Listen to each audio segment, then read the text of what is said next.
activity that we'll do after. So rhetorical situations. Rhetorical situations comes from the word rhetoric. What is rhetoric? The art of writing and speaking effectively. These days, rhetoric has this negative connotation. Oh, it's just rhetoric. It's all talk. But originally, it's just writing, speaking effectively, persuasively, etc. So rhetoric is the foundation of the rhetorical situations and strategies that we use in our writing, in our speaking, and across media. So what are the rhetorical situations?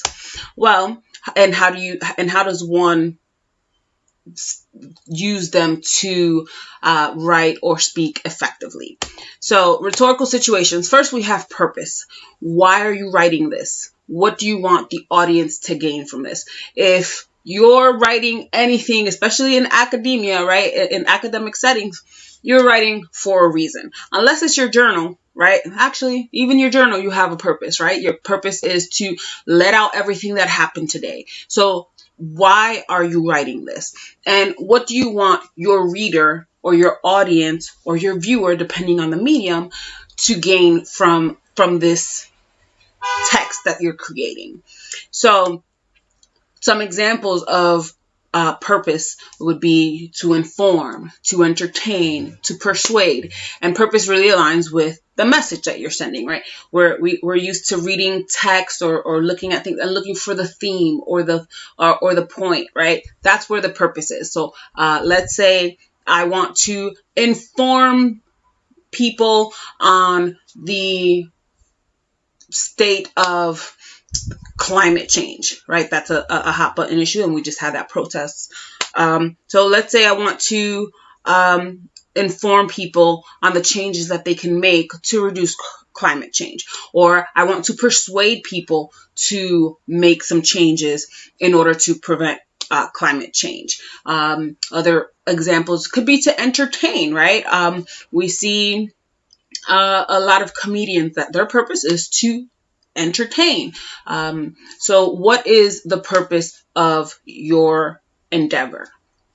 And next, that aligns with also your audience. Whom are you writing for? What is their background? I will always say this, and I cannot stress this enough. The audience is the most important part of your writing.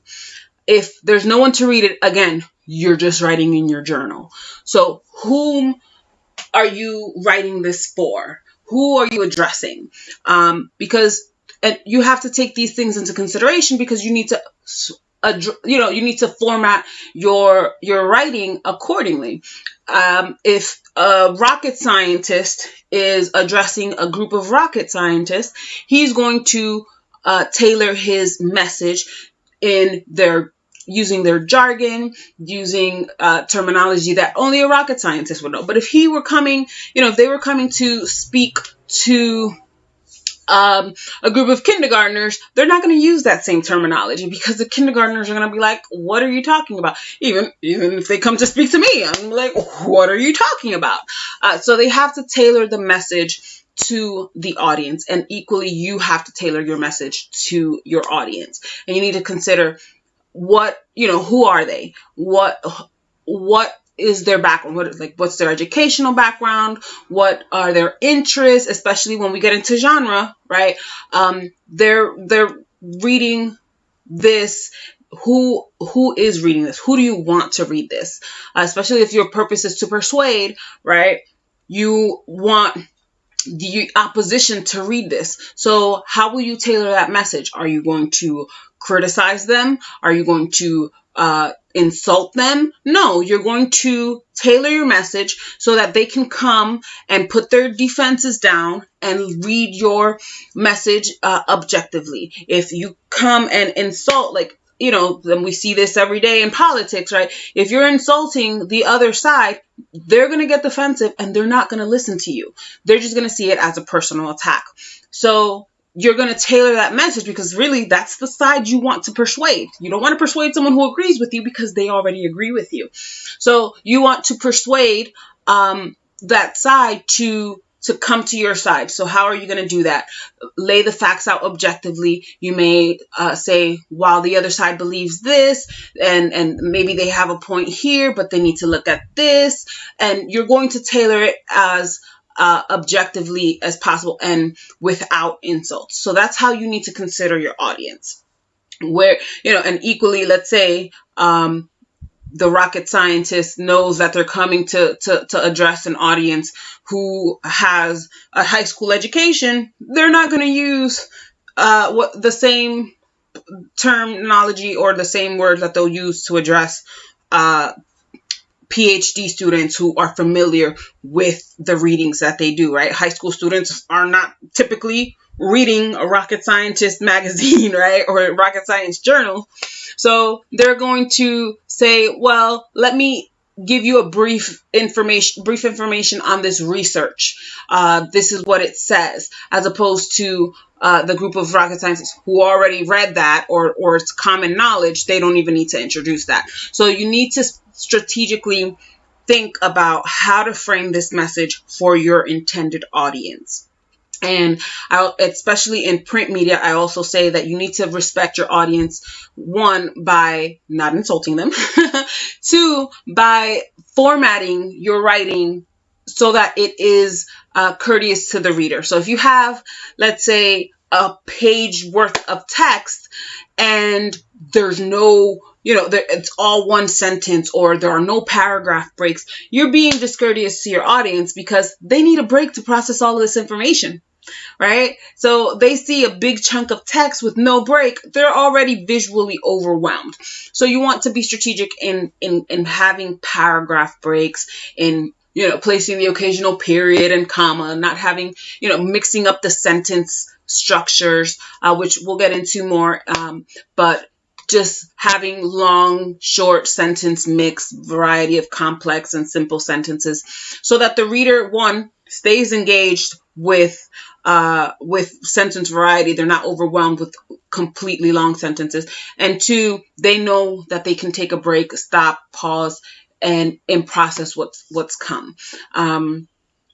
So definitely always consider your audience in your execution of your message, right? How can I best get them to absorb this message without distraction? Going back to the rocket science example, if they're coming to speak to an audience who's not familiar with the terminology, and all they're doing is speaking the terminology, or in case of writing, their paper is filled with words that they don't really, that they're not common knowledge, the reader's going to stop. Okay, let me Google this. Let me see so they're already distracted. They're already disengaged because they have to stop and leave your writing to go Google a word, right? And that's, they may not come back, right? I have to come back to your papers because I have to grade them, but I'm your reader too, and you want to be courteous to me. I don't want to have to stop and have to, like, what are they trying to say here?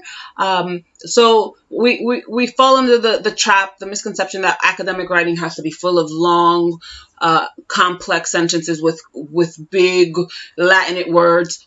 They don't have to be. You can incorporate them, but make sure that your audience's background is one that will understand these words or this terminology, so that they're not having to stop and go look something up. So here are just some examples of audience members. I went on a huge range, right? The group of rocket scientists, a group of kindergartners. And in between, there are different, there are different types of audiences or different demographics. Could be by, gender, sex. It could be by political backgrounds. It could be educational backgrounds. It could be by language, right? You wouldn't necessarily address someone who is just learning the English language with words that, they're not teaching in English, in basic English language courses, right, that they're learning. So you have to tailor it to your audience. And I cannot stress enough how this is the most important thing you could do for your writing, because it will simplify the absorption of your message. And that is the whole point why you're writing this, right? The whole purpose is to blank, right? Inform you on this message, persuade you to do this. And if there are barriers to that because you're not considering your audience, your whole message is going to get lost in the fray. So next we have genre. What type of writing is this? And I say writing because this is college writing, but also this includes different mediums, which we'll get into shortly. But what type of writing is this? What are the requirements of the types of writing? Because this is another way where you can consider your audience. If the type of writing, let's say it's fiction. Fiction is a genre, but let's go even deeper. Let's take it to science fiction, right? So science fiction has its certain expectations. You don't go to a science fiction novel expecting, let's say, it to be nothing, it to be about a romance, and there's no technology, there's no futuristic involvement whatsoever. They're going to be like, this is not science fiction, right? If all you see are scenes with Fabio tearing off his clothes and enamoring the protagonist, that's romance, right? And equally, a romance reader is not going to go read a romance novel expecting there not to be any love scenes, right? Or any love at all. So you have to consider the expectations of the genre you're writing in. So in academic writing, you're expected to keep an element of formal writing, right? You're not going to necessarily have more informal writing. Let's say, like, you're not going to talk like you talk to your best friend, like, hey girl, yeah, what's up? You're going to hold off on the slang. You're going to hold off on your, obviously you're not going to write the letter U in place of YOU, right? So you need to think about the requirements of the genre you're writing for. How can you engage your audience? How can you meet your audience's expectation of this genre? So here are some examples of genres: writing, fiction, nonfiction, poetry, and each genre comes with its expectation. Next, we have your stance. Your stance is your attitude on the subject you're writing. What is your attitude? First of all, that's something that you need to come clear with yourself, so that you make sure that stance is clear in your writing. So, and how will you reflect that? Now, stance goes hand in hand with tone. As we all know, it's how you say things, right?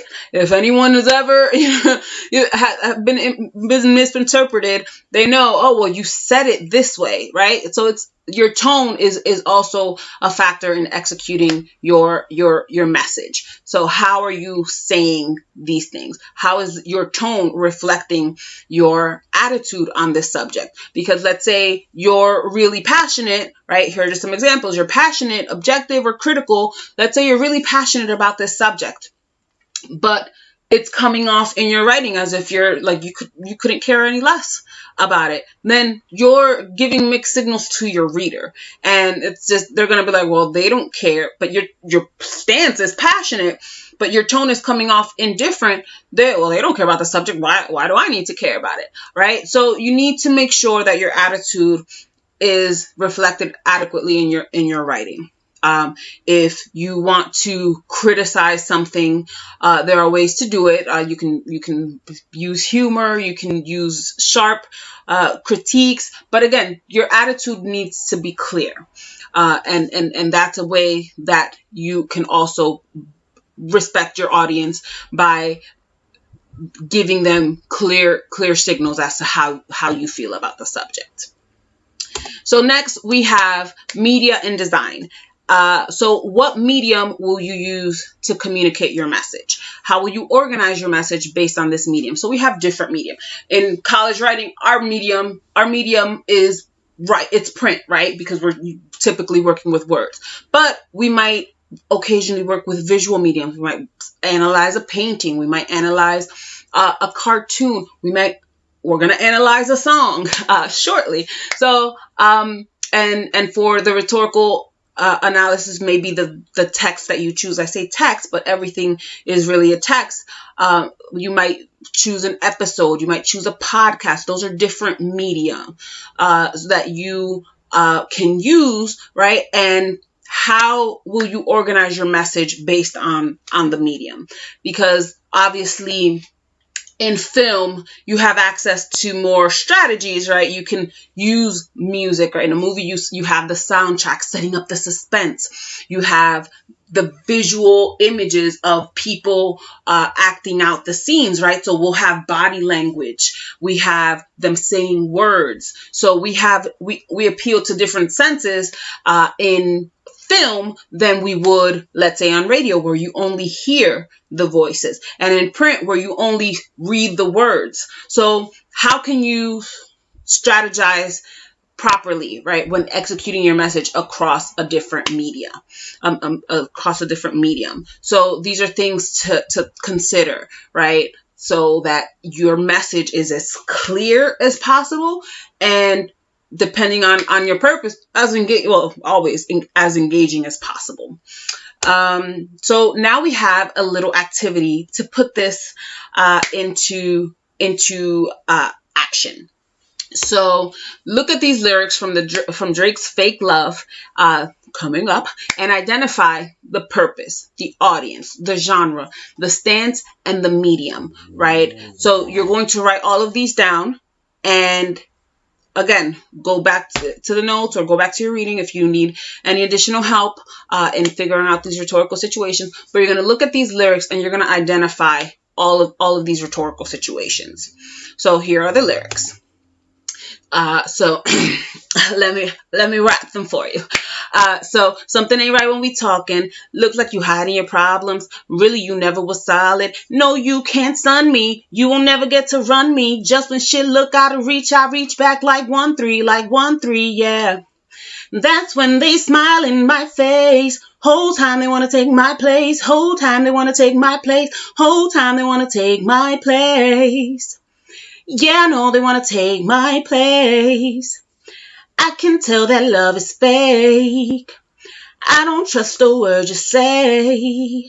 How you want to click up after your mistakes. Look you in the face and it's just not the same. Yeah. So really look at these lyrics, right? Interpret what they're saying, right? But now we have to look at what is the purpose behind this? What are they? What are the purpose? What is the purpose of these lyrics, right? Whom are they addressing, right? And when you think of, and not necessarily whom the lyrics specifically are addressing, also think about the grander message of the address, right? Because this is a song. What is the genre, right? What is the medium that they're using, right?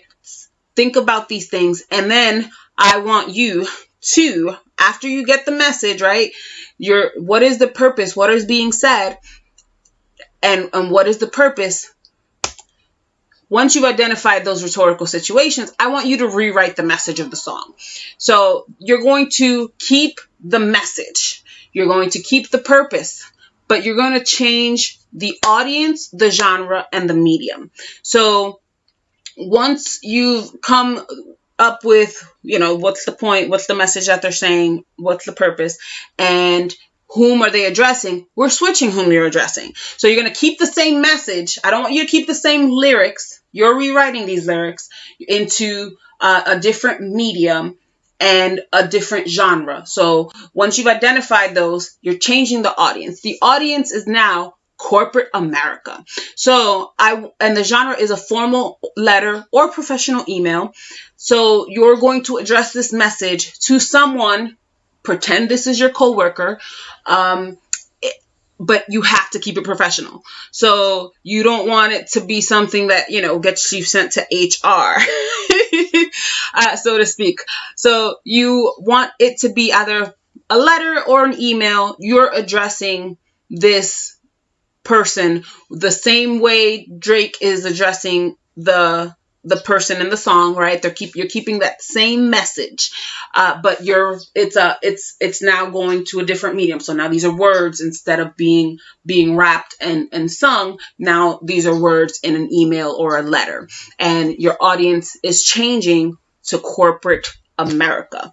So this has to be a highly professional. Obviously, it doesn't have to be really, really long. The lyrics are very short. So, but I want you to get into the habit of adapting your messages to different audiences, because that's how we see how certain things, certain executions of rhetoric work or don't work, and that'll prepare you for your rhetorical analysis. So this is going to be on the discussion board post. So once you're done analyzing the lyrics, go ahead and write on the discussion board post. So you're going to identify all of the rhetorical situations listed, and then you're going to rewrite the lyrics into a professional email or letter addressed to a coworker who is doing what is being done to Drake in these lyrics. And as always, if you have any questions, just email me. So that is our overview of rhetorical situations in preparation for our rhetorical analysis. See you next time.